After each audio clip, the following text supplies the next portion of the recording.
2024 ఎన్నికల నేపథ్యంలో social engineering కూడా జరుగుతుంది మీ పార్టీలో. సో 2024లో గెలిచేది ఎవరు, ఆట ఎవరెవరి మధ్య జరగబోతోంది, గెలుపు ఎలా ఉంటుంది? మేడం కూడా అంటే ప్రెసెంట్ అయితే మా స్టేట్ లో ఒకటే టీమే ఉంది, రెండో టీం కోసం వెయిట్ చేస్తున్నాం.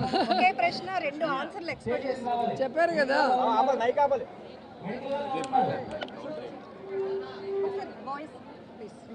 జగన్మోహన్ రెడ్డి గారు ఆల్రెడీ మేనిఫెస్టో అమలు చేయడం జరిగింది. చేసిన మంచి గురించి చెప్పుకుంటూ వెళ్తూ సిద్ధం అనే కార్యక్రమాలను ఏర్పాటు చేయడం జరిగింది.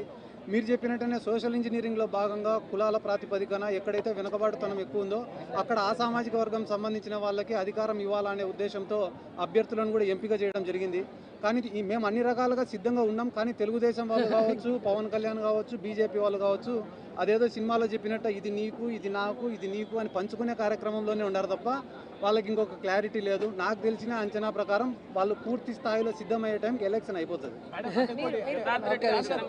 ఓకే, మరి ఈ పక్క జగనన్న సింహం లాగా సింగిల్ గా మేనిఫెస్టో పూర్తి చేసి ఎస్సీ ఎస్టీ బీసీ మైనారిటీ మహిళలకి ఈరోజు అన్ని రకాల సంక్షేమం, అభివృద్ధి, అలాగే రాజకీయంగా సముచిత స్థానాన్ని ఇవ్వటమే కాకుండా ఈరోజు 175కి లిస్టు కూడా రెడీ చేసుకున్నారు.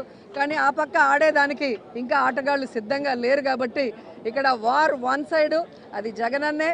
Second time 2024 Jagananna once more అంటూ ఈ రాష్ట్ర ప్రజలందరూ కూడా సిద్ధంగా ఉన్నారన్న విషయాన్ని తెలుసుకోండి. మేడం, కొంతమంది మంత్రి స్థాయి వ్యక్తులు ఇంకా ఎక్కడ పోటీ చేస్తారు అనే ఒక క్లారిటీ లేదు. నగర ప్రజలతో పాటు రోజా గారి అభిమానులు కూడా వెయిట్ చేస్తున్నారు, మా మేడం ఎక్కడి నుంచి పోటీ చేస్తున్నారని. ఏం క్లారిటీ ఇవ్వదలుచుకున్నారు? ఎవరెవరికైతే కన్ఫర్మ్ అయిందో వాళ్ళ పేర్లు ఇంతవరకు అనౌన్స్ చేయలేదు. ఓన్లీ మార్పులు చేర్పులు మాత్రమే అనౌన్స్ చేశారన్న విషయం మీరు తెలుసుకోవాలి. సో 175కి 175 లిస్టు రెడీగా చేసేసారు జగన్ గారు, అది అందరికీ తెలిసిన విషయం. మేనిఫెస్టో అంతా అమలు చేసామంటున్నారు కదా, అంటే మద్య నిషేధం ఎక్కడ అమలు చేయలేదు, అలాగే సిపిఎస్ రద్దు చేస్తామన్నారు 1 వీక్. అది మీకు చదువుకోవడం రాకపోతే మేనిఫెస్టో మరొకసారి చదువుకుంటే బాగుంటుంది. మద్యపాన నియంత్రణ అనేది చెప్పారు, దాని ప్రకారమే ఏదైతే మీ చంద్రబాబు నాయుడు గారు పెట్టిన 44,000 బెల్ట్ షాపుల్ని రిమూవ్ చేయడమే కాకుండా ఈరోజు లిక్కర్ని గవర్నమెంట్ షాప్స్కి డైవర్ట్ చేసి టైమింగ్ని తక్కువ చేసి ఈరోజు ఎక్కడ పడితే అక్కడ లిక్కర్ దొరకకుండా పేదవాడిని కాపాడుతూ వాడు సంపాదించిన ప్రతి రూపాయి ఇంటికి వెళ్లే విధంగా చేస్తున్న విషయాన్ని మీరు గుర్తు చేసుకోవాలని కూడా ఈ సందర్భంగా తెలియజేసుకుంటున్నాను.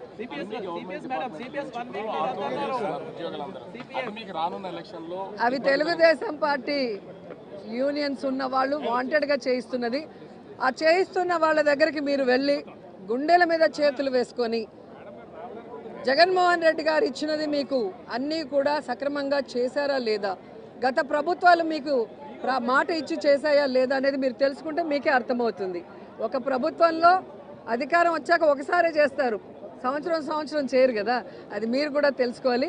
కాబట్టి ఎవరు ఎన్ని గొడవలు ఎలక్షన్ ముందు పెట్టించినా కూడా వారి గుండెల్లో ఏదైతే యూనియన్కి భయపడి అక్కడికి వచ్చి కూర్చున్న వాళ్ళకి గుండెల్లో కూడా జగన్మోహన్ రెడ్డి గారే ఉన్నారు, జగనన్నకే వాళ్ళు ఓట్లేస్తారు. Thank you madam.